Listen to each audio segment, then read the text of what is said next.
الثاني عبر كل مسيرتي الفنية بأكادير. المسافة صحيح كانت طويلة، أما لما شميت ريحة المناخ وطيبة الشعب المغربي يلي كيف استقبلوني امبارحة رغم يعني كان الوقت متأخر، بعرف مدى الانرجي الحلوة، الطاقة الحلوة الإيجابية يلي بتجتذبنا دايما لنجي على هالبلد ونحقق أفضل النجاحات.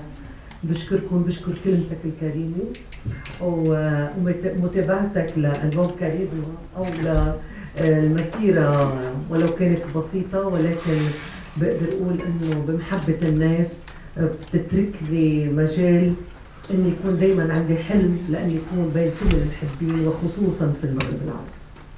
أكيد، وهذا الشيء هو توجني على قلوبهم، حبيبة قلوبهم، مثل ما هن شوقي إلهم بيزيد لحتى يكون عندي دايما سبب كبير اجي على المغرب من خلاله محبتهم. وانا تعودت بالمغرب العربي دايما انه استقبل استقبالات من استقبالات الاروع والاجمل في كل المغرب، بخصصوني فيها كل فانزاتي ومحبين اجمل.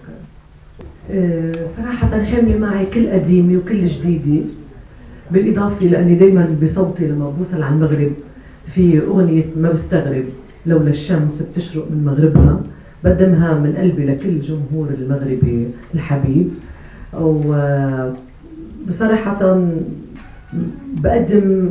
قدمت أغنية لأنه بيجي من لبنان حاملة صوتي وبلدي لحتى مثله قدام كل الناس.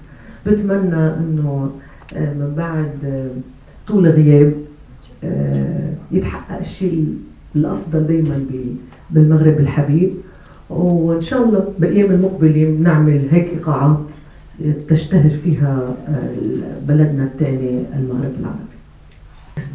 وانا بقول لك اني بحب اقول انه من صفات المرأة المغربية جمالها يلي كلنا سوا بنتغنى فيه، واكيد هذا الشيء بينعكس على الطبيعه، بتنعكس على جمالها والجمال الشعبي بينعكس على الطبيعه. نحن اولاد بيئتنا وما عندنا شك بجمال المراه المغربيه ولا بذكائها وهالجاذبيه اللي بتتمتع فيها من طبيعتها، لانه الطبيعه بتعطيها اياها، الطبيعه المغربيه. لا شك انه الارجان اويل هو معروف عنه إن كان غذاء للشعر ولا للبشرة ولا لجمال المرأة. تمثيل؟ نعم. يعني فيني أقول لك إني فاشلة جدا بالتمثيل.